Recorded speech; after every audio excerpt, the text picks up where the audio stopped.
you all can ground yourself as to why you came to this conference this weekend. So again, my name is Jason Walker, and can we get folks' name real quick? Because I don't like talking to people and I don't know their names. So just really quick, your names and pronouns. My name is Jason, he, him. Sarah, she, her. Okay. Margot, she, her. Margot. Desiree, today. Hi, Desiree. Susie, she, her. Susan. Amanda, she, her. Amanda. Kristen, she, her. Veronica, she, her. Megan, she, her. Megan. Erin, she, her. Selena, she, her. Selena. Allie, she, her. Mike, he, him. Nicole, she, her. Emily, she, her. Harry, he, him. Sam, she, her. Sam. So oftentimes, like folks ask me to speak, I'm like, I don't know what to speak about. So oftentimes, I'll just start at the start. All right, that's a good place to start. My start into HIV work is similar to you all's. It started at college. Right. I went to the University of Louisville, college freshman, all inspired around social justice. I'm originally from Washington, D.C., and I was a debate nerd, and I was really good at it. My mother affectionately likes to call me a master debater. I went to the University of Louisville on a full debate scholarship, really to debate about the lack of black people I saw in debate. So I went to the debate community, and we switched it up a little bit, right? Instead of like reading a lot about like academic knowledge, we started to listening and playing Tupac, and I started rhyming and doing poetry as my form of argumentation in a way to like publicly speak. Got me a full ride to the University of Louisville, and at the University of Louisville still stayed engaged and became president of the NAACP, and started and did my first direct action. My first direct action was a student walkout for an issue known as the Gina 6. Now Gina 6 was 6 young black men, high school students, who got into a fight because someone hung a noose on campus and they beat the kid up, right? Regular schoolyard fight. Some felt warranted. I felt like it was warranted. And you know, and the police system overcharged these kids like attempted murder and assault with a deadly weapon, and the weapon was a shoe, and they were really throwing the books at these black kids at a very racially charged incident.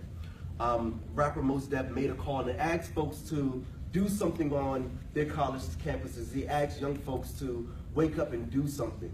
I was 2 weeks into my tenure as president of the NAACP, and I decided to organize a student walkout, and it was intense. I did it within 48 hours, did not sleep, and just really organized, and had about 300 students and faculty members come out for this rally.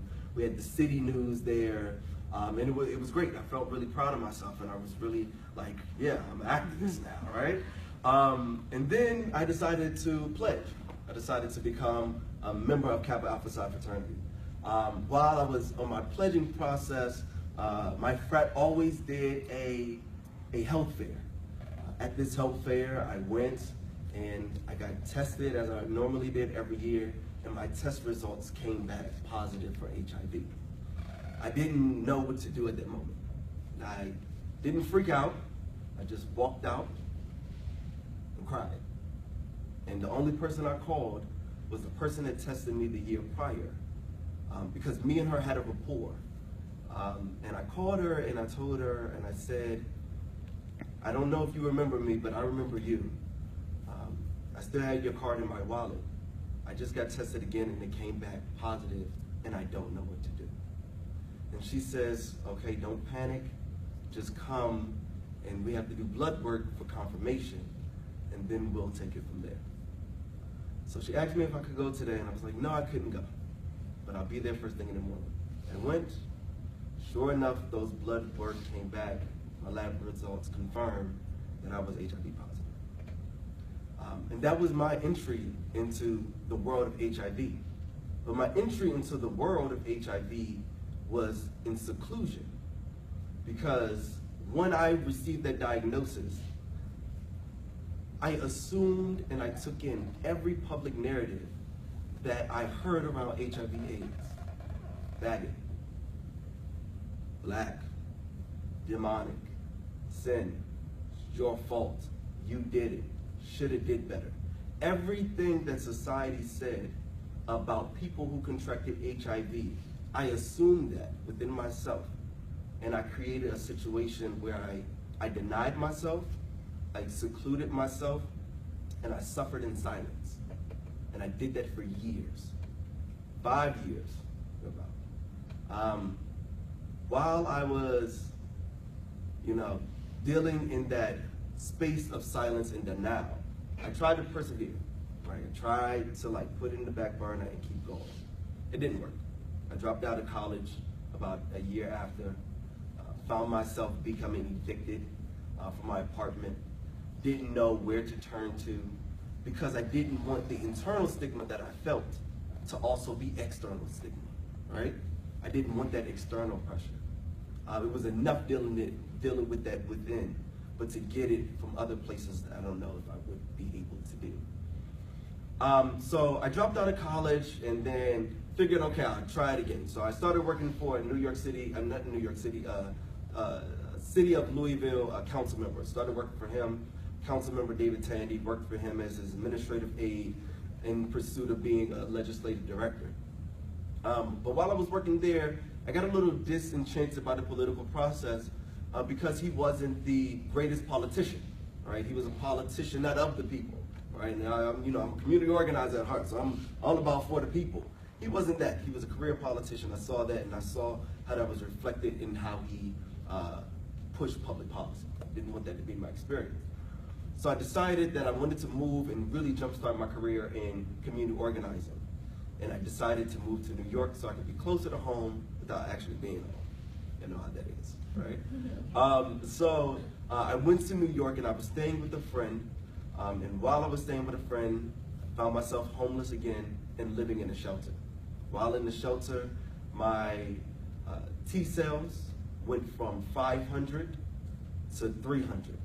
And if you know anything about HIV/AIDS, I'm 200 T cells away from an AIDS diagnosis living in a shelter. So I'm still looking for work, still on my grind, still trying to figure things out, still though in silence, still suffering, still in denial.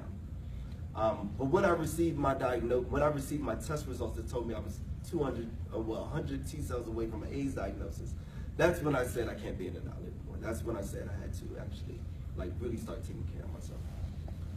While I was in the shelter, I was still looking for work to doing organizing work. And I found an organization called Vocal New York who was looking for an HIV/AIDS organizer.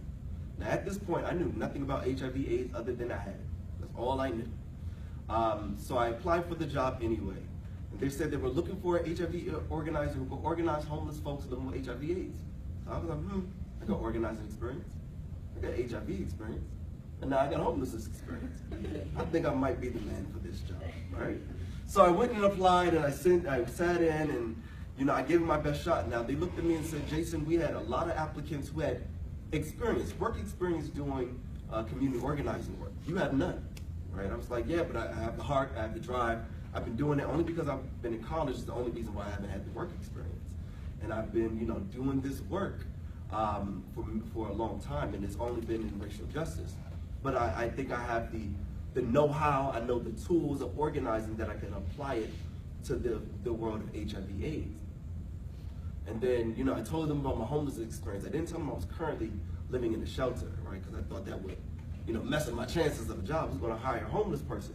Had I known the organization I worked with probably would have thought that was great. They would have been like, oh, wow, that's amazing. But I told them, hey, this is a part of my past, but I have that experience. Needless to say, they hired me. They took a chance on me, and I've been there for 5 years now. They took a great chance. So now, where are we now, right? Where am I now? So it was through my work, right? And I call it my work instead of my experience, right? Because I had to work through my experience of shame, denial, and silence, how I got here today. And a part of that is that HIV/AIDS had to be politicized for me to get out of this state of silence and denial and shame, right? I had to realize and understand, right? Realize and understand that my conversion, my seroconversion of HIV/AIDS was not my fault. It was the fault of the Reagan administration, right? It was the fault of poverty. It was the fault of homophobia. It was the fault of racism and white supremacy, right? when you look at HIV/AIDS through a political lens of social injustice and inequality, then you see that HIV/AIDS is not the fault of anyone else, but it's the responsibility of our political leadership, right?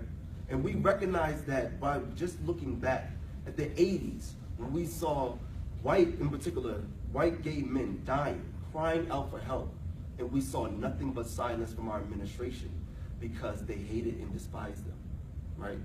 Then we see an epidemic growing in low-income, middle-income, very impoverished communities, and not only just communities locally, but also globally, because of mass exploitation and destabilization that's happening in these communities, right? Because of global imperialism and colonialism. When we follow the trails of social injustice, we follow the trails of oppression, we will see HIV present there. And that's always been true since the beginning of the epidemic, right? You see it in white LGBT communities, you see it in drug users communities, you see it in folks who are formerly incarcerated by mass incarceration, a system that incarcerates folks. You see it in women, especially women who are the victims of violence, right? Sexual and domestic violence. Wherever you find pain and oppression, I guarantee you, you'll find that same community devastated by HIV/AIDS. HIV/AIDS is one of those tools of oppression. It is a tool of political, economic, and social violence, right? When you understand HIV/AIDS through that lens, I didn't see HIV/AIDS as a racial justice issue, and I've been doing racial justice work since I've been 16, right? I see it now as a racial justice issue. When I say Black Lives Matter, it's not just about, mass incarceration, but it's also about the CDC saying that 1 out of 2 Black gay men will contract HIV in their lifetime, while at the same time not offering a solution for it, right? We saw that, right? We saw the CDC make a very clear prognosis and a diagnosis on the community without creating a strategy, right? That's institutional racism right there. It's just saying, hey, your community is suffering and it's going to continue to suffer, but we don't have anything to offer at that time. Now we have to think about, why is that? Why did the CDC say that and not say, hey, we're in a state of emergency, we need to do something? At the same time, why did the Congressional Black Caucus not respond either, right? Some homophobia there, right? So we have to really, really understand and grasp and ground ourselves as why you come into this work, right? Who's in here is a feminist, considers themselves a feminist, all right? Who considers themselves, who believes in the mantra, Black Lives Matter? Who believes that we should live in a world where we have a fair distribution of wealth, right? That we should not have poverty, right? If you believe in those things, then you are in the right movement, right? Because HIV/AIDS is that movement. As I said before, it is a tool of oppression and violence, right? I think where else should I go? So in closing, That's fine. okay. It's all good. Okay. But I could open it up for questions too as well. Yeah. Is that cool? So in closing, I want folks to recognize, excuse me. My water. Thank you.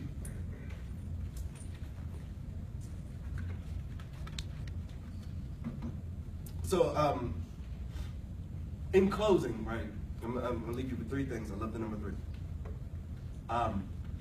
Create a vision for your activism, right? Create a vision. You must create a vision. Okay, I have to reiterate that. You must create a vision, right? The second thing you must do in your activism in this work, in whichever and however you define your work, because you are all activists because you're actively here, learning about social justice. I see you all as activists.